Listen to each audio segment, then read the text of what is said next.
kekuatan obatnya harus jelas ditulis. Misal, kalau obat itu kan Bu, bukan hanya satu aja kekuatannya. Paracetamol ada yang 500, ada yang 600. Jangan hanya kita tulis ibu-ibu paracetamol. Nah, itu bingung. Kalau kita demisikan seperti itu, maka kalau di undang-undang kami pihak farmasi akan mengambil dosis yang paling kecil. Itu dia ketentuannya. Jadi kalau misalnya ibu nih ingin meresepkan pasiennya 600, tapi tidak ditulis 600-nya, dengan otomatis orang farmasi akan menerjemahkan resep itu bahwa ini 500. Seperti itu ibu-ibu. Itu namanya kekuatan. Beda sama dengan jumlah. Resipe tablet paracetamol 500 mg numeru desem itu 10, numeru 10 tablet. 500 ml itu namanya kekuatan, 10 itu tadi namanya jumlah. Jadi itu perbedaannya ibu-ibu, seringkali disamaartikan. Dosis beda lagi. Dosis itu bukan kekuatan. Dosis itu harus kita hitung dosis apakah berdasarkan permukaan tubuh, luas permukaan, tinggi badan, berat badan, usia dan sebagainya. Itu dosis. Tapi kalau kekuatan, kandungan zat aktif yang ada di dalam tablet. Jadi saya review kembali. Resipe tablet paracetamol 500 mg. 500 mg inilah yang dikatakan kekuatan. Numeru desem ini 10 tablet inilah yang dikatakan jumlah. Sedangkan dosis setelah dihitungkan berdasarkan kriteria tertentu. Apakah tinggi badan, berat badan, luas permukaan, dan umur. Next. Aturan pakai dan jumlah obat wajib ditulis dalam angka Romawi. Jadi itu memang sudah di dalam kaidah resep. Tidak boleh kita tulis dalam bentuk angka 1, 2 sampai seterusnya itu dalam bentuk Latin, tapi angka Romawi Bapak Ibu. Lanjut. Dosis dihitung dengan tepat dan diperhitungkan faktor individual pasien. Jadi seringkali ini hilap atau mungkin kita menganggap pasien tahu. Jadi wajib ibu mencantumkan apakah setelah makan, apakah sesudah makan, apakah saat makan. Dan itu juga harus ditulis dalam bahasa Latin. Nah, jadi tidak boleh kita buat misal resipe paracetamol tablet 500 mg numeru desem signature dedie pulpures kuno, tablet kuno misal. Nah, S1 DDD hal-hal khusus yang harus diberitahukan kepada pasien. Misal, apakah pasiennya itu diminum saat malam hari, ataukah mungkin diminum saat pagi hari, ataukah tidak boleh diminum saat bersamaan. Begitulah ibu kurang lebih untuk kaidah penulisannya. Resep rasional dan resep irasional. Maksud dari resep rasional ini bahwa resep yang benar-benar masuk akal itu yang memenuhi persyaratan kaidah resep dan penulisan resep serta memenuhi terapi. Yang irasional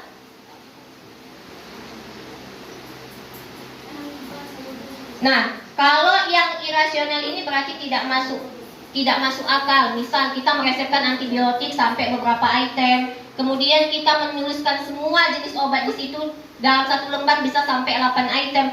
Itu akan menyebabkan terjadinya polifarmasi yang berakhir nanti interaksi obat. Jelas itu sangat membahayakan pasien. Jadi jika itu nanti misal ya ibu kami ada nih di evaluasi resep. Kemudian adalah penulisan obatnya. Jadi tadi penulisan resepnya, kalau ini penulisan obatnya ibu. Jadi khusus obatnya kita fokus di slide ini. Penulisan obatnya yang pertama itu adalah berdasarkan farmakope atau buku resmi. Ini jarang sih ibu-ibu, karena misal ya bu, kalau kami orang farmasi itu punya buku panduan setebal ini, jadi kita punya sinonim. Misal kalau paracetamol itu sinonimnya acetaminophen.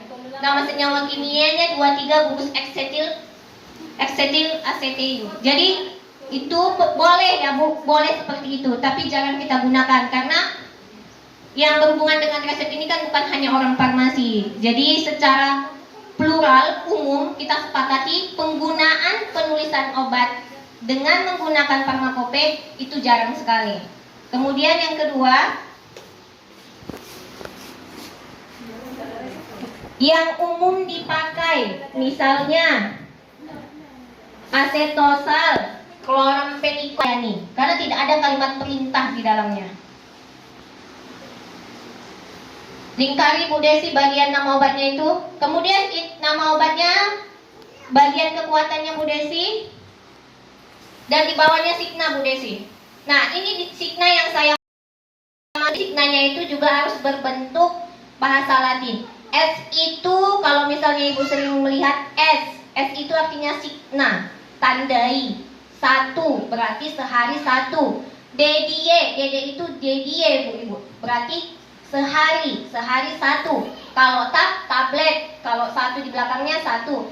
Kalau misalnya mau buat puyer, pulperes. Kalau misalnya tube, kalau paste. Jadi tergantung sediaan yang akan diresepkan. Tanda tangan di paraf Bu Desi, paraf dokter. Nah, harus ditutup dengan tanda paraf. Jika tidak ditutup tanda paraf, kami juga tidak bisa disalahkan jika tidak ditanggung-jawabi. Jadi tidak bisa ibu-ibu sucopat karya Indonesia ada mada sudah satu untuk semuanya. Tidak bisa ibu-ibu. Mudah opat main parapne. Mudah nama ibu marak tanda sarangnya yope tola tanda lope. Intina setiap kubat akon ditutup. Lanjut ibu-ibu di bawah pasiennya Ibu Desi. Nah, ini satu lagi kekurangan yang masih kurang jelas di resep kita, yaitu nama pasien, umur itu atau kalau tepatnya tanggal lahir. Kemudian adalah berat badan, tinggi badan. Jadi jenis kelamin pun butuh ibu-ibu sebenarnya, karena di dalam sebenarnya kayak obat-obat kronis itu seperti DM, hipertensi itu butuh jenis kelamin. Lanjut Ibu Desi. Nah, ini masuk ke wilayah orang farmasinya. Kenapa sih orang farmasi harus mengedukasi resep? Karena kami ada bagian di pengkajian resep. Jadi koordinasi kita sebagai tenaga medis itu sangat kuat. Yang pertama itu adalah kajian administrasi di resep. Apa saja yang kami kaji ibu-ibu? Yaitu yang pertama, nama pasien, umur pasien, jenis kelamin pasien, dan berat badan pasien. Intinya ini semua tentang identitas pasien. Jadi jika ini tidak ada, maka resepnya kami skip.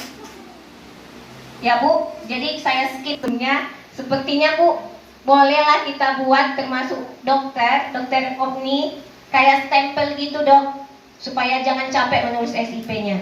Jadi di dalam stempel itu nama dokter, di bawahnya itu SIP dok, sama paraf. Biasa sih untuk mensiasati kan Bu, mana tahu banyak kan kadang kita repotin aja. Alhamdulillah cara ini udah banyak juga dilakukan di banyak pelayanan kesehatan, karena kan kita juga gak mau gara-gara demi administrasi pasien lalai gitu kan Bu. Tapi agar semua berjalan dengan lancar, pasiennya aman, administrasi aman, biasanya kita siasati seperti itu Bu. Kemudian yang ketiga, tanggal penulisan resep. Sudah pasti alhamdulillah kalau ini tidak ada masalah di tempat kita. Yang kedua yaitu, apalagi yang dikaji orang farmasi, kajian apa Bu Desi? Kesesuaian farmasetika. Kalau ini Bu berhubungan dengan sediaannya, yaitu bentuk dan kekuatan sediaan. Jadi bentuk itu apakah bentuknya sirup, apakah bentuknya tablet, apakah bentuknya sediaan injeksi, apakah bentuknya sediaan parenteral dan sebagainya. Kalau sirup berarti wajib mencantumkan kocok terlebih dahulu. Kalau tablet, apakah tabletnya ditelan, apakah dikunyah. Seperti itu yang akan kami kaji Bu. Kemudian stabilitas sediaan sirup yang ada kandungan sukrosanya, itu kita juga harus jelaskan. Apakah nanti dijelaskan oleh dokter boleh, dilanjutkan oleh apotekernya boleh. Apa yang dijelaskan pada sediaan sirup yang mengandung sukrosa tidak boleh disimpan di dalam kulkas. Nanti akan menyebabkan dari rumah. Nampak Ibu komposisi di sirupnya itu sirupus simplex atau sukrosa. Jangan disimpan di dalam kulkas. Nanti sama aja kita memberikan obat tidak ada janin bahagia karena mereka menumpuk di bawah semua. Kemudian yang terakhir adalah kompatibilitas, yaitu ketercampuran ya Bu. Jadi ada loh ibu-ibu obat itu nggak bisa dicampur. Terakhir, pertimbangan klinis. Nah, kalau kajian administrasi dan farmasetika ini boleh dilimpah tugaskan ke asisten apoteker. Kalau di sini asisten apotekernya itu Kak Lili, Kak Indah, sama Kak Dani. Tapi kalau untuk di bagian klinis itu tidak boleh dilimpahkan wewenang lagi kepada asisten karena sudah masuk ke apoteker. Jadi apakah obat A bisa dikonsumsi dengan obat B? Biasanya sih Bu, saya salah satunya menggunakan aplikasi Medscape ya. Itu nanti kalau kita bisa masukkan di nama obat, misal paracetamol, masukkan kemudian misal amoxicillin, nanti akan keluar hasilnya. Apakah danger nanti, berarti kalau danger nggak boleh dipakai, di up berarti dicoret antibiotiknya. Apakah antibiotiknya yang kita singkirkan atau misalnya obat antipiretiknya, paracetamolnya. Oke, next selanjutnya. Nah, ini ibu-ibu yang telah saya hasilkan. Di minggu pertama saya telah membuat SOP dan alhamdulillah telah disetujui oleh ibu pimpinan kita. SOP-nya adalah sebagai berikut. Di mana SOP tentang penulisan lembar resep. Yaitu yang pertama, penulisan resep dapat dilakukan oleh dokter umum yang telah terdaftar di Puskesmas Pinarik. Jadi kalau bukan dokter di Pinarik, saya tidak akan kasih izin nih Bu.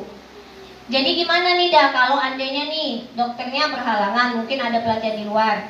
Boleh nggak masih kami ngelanjutin yang bidan di bagian tindakan? Tak masalah Ibu, makanya tadi saya sepakati kita pakai stempel.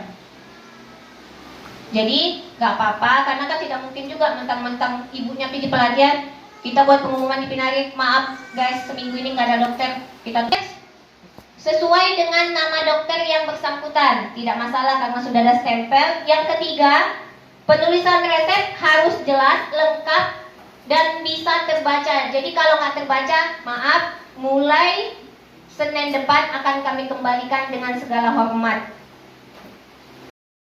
Kemudian yang keempat, apabila apoteker menganggap bahwa resep tersebut ada kekeliruan, maka perlu dikonfirmasi kembali. Jadi kalau ada yang keliru, ya kita konfirmasi.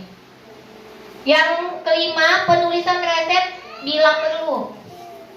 Ini ibu-ibu, jika ada obat-obat yang bila perlu, contohnya obat analgesik, asam mefenamat, itu kan ibu-ibu bila perlu, nggak harus habis obatnya, nggak harus sampai kayak antibiotik habis satu papan. Jadi wajib ya ibu-ibu kita tulis SPRN. Jadi SPRN, S titik P titik R kecil titik N kecil titik. Artinya jika perlu. Jadi kalau dia nggak sakit nggak boleh konsumsi, apalagi golongan NSAID ya, golongan-golongan yang menyebabkan naiknya asam lambung. Narkotik psikotropik hanya boleh diresepkan oleh dokter umum dan harus digaris merah untuk narkotik, untuk psikotropik harus digaris biru.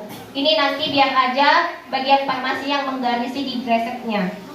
Kemudian yang kedelapan, untuk resep yang terdapat DMHP dapat diberikan sejumlah yang diminta.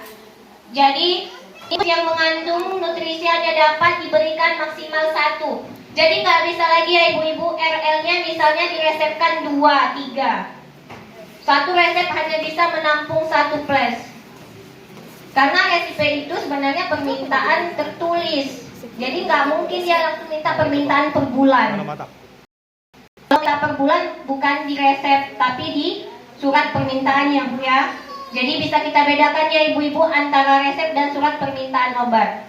Baiklah, inilah SOP yang telah saya hasilkan di minggu saya pertama aktualisasi di puskesmas kita. Masuk Bu Desi yang kedua juga dan disetujui oleh ibu pimpinan kita. Jadi jika ibu-ibu bisa melihat, tolong dilingkari Bu Desi di bagian resepnya. Dari atas Bu Desi, itu sudah ada bacanya BPJS ibu-ibu. BPJS garis miring umum. Jadi mulai minggu depan, jika resep ini sudah ada, ibu tinggal boleh. Kalau misalnya pasiennya BPJS, coret yang umum. Kalau pasiennya umum, coret yang BPJS. Jadi supaya bisa membantu semua, termasuk farmasi. Kami kan nanti ada juga ya Bu pelaporan yang untuk obat-obat umum dan BPJS. Kemudian nama pasien, Lingkari Bu Desi. Kemudian nomor BPJS-nya, tempat lahirnya dan tanggal lahirnya, kemudian berat badan dan tinggi badan. Jadi sekarang sudah kita pindahkan ke atas. Di resep sebelumnya itu di bawah ya ibu-ibu, berat badan atau tinggi badan. Ini kita pindahkan ke atas. Kemudian di bawahnya itu laki-laki atau perempuan. Jadi dibuat ya ibu-ibu, ada loh Bu nama laki-laki itu seperti perempuan atau nama perempuan seperti laki-laki. Yang tidak kita akui adalah perempuan seperti laki-laki atau sebaliknya. Ya, kalau dia minta jenis kelamin lain, maaf Bu, tidak diladeni. Nah, yang terakhir diagnosa. Boleh ya Ibu, mulai sekarang itu kita cantumkan diagnosanya. Karena tadi berkaitan dengan pengkajian resep di klinis. Nah, jadi biar jangan simpang siur. Kadang dah Bu Ibu, mudah pasien no, di paguan oh tu nama cita-citnya dong nama cit kuda katanya. Jadi bingung awak kan Bu, kalau ditanya. Jadi tadi saya sampaikan, jika ada stempelnya kan kita cap di sini. Seperti itu. Nah, jadi dia lengkap jadinya resep kita. Tanda R, seperti biasa R, resipe. Nah, yang pink, ini namanya ibu-ibu telaah resep. Kalau di sebelah kanan kita tugasnya dokter, kalau di sebelah kiri kita tugasnya farmasi. Jadi telaah resep itu yang pertama, kejelasan tulisan. Kalau jelas tulisannya kami centeng yes. Kalau enggak, tidak. Kemudian tepat identitas pasien. Namanya si Tini yang datang Pak Tono. Kan apa beda ibu? Kan? Bu Tini, ya apa rupanya Pak Tono. Berarti tidak ya Bu? Obat. Nah ini Bu-ibu mohon diisi apakah pasiennya ada alergi obat. Kalau ada buat yes. Terus di sampingnya tulis aja Bu, dia telah pernah alergi dengan apa. Poin 10, interaksi obat. Itu biasanya si obat kami yang isi Bu. Itu yang tadi saya bilang klinis. Biasanya kita pakai aplikasi, tinggal masukkan obat. Apakah obat itu bisa diberikan bersamaan. Yang 11, ESO. ESO ini kepanjangan efek samping obat yang tidak diinginkan. Jadi ada loh Bu, kita pakai obat ini aman. Pas si B yang pakai gumatali, udah dengan ujung kaki sampai ujung kaki gumatali. Akan ke gatalan, sangat ada gatal pelak-pelak botong. Pokoknya jadi mulai sekarang Bu, resep orang ibu akan dicek oleh 2 orang petugas. Agar tidak ada saling tuduh menuduh, kita cantumkan nama. Jadi kalau misalnya yang ngecek yang pertama Kak Indah, maka ditulis Indah, petugas 2 yang ngecek Dani. Nah, ini paraf. Paraf siapa ini? Paraf yang mengambil obat, bukan pasien ya Bu. Karena kadang membuat obat ini anak. Nah, jadi nggak pasien. Siapa yang mengambil obat, itulah yang akan memaraf. Berarti bukti kita, ini obat udah dikasih sesuai yang diresepkan. Kemudian yang terakhir, jika ada resep yang dikonfirmasi ke dokter, kemudian terjadi respon dari dokter. Misal, dokter kita meresepkan paracetamol, ternyata tidak ada, kosong, stop. Dikonfirmasi sama orang farmasi, ibuprofen yang ada. Maka wajib mencantumkan obat apa sebelumnya tertulis obat paracetamol, kemudian menjadi ibuprofen, kemudian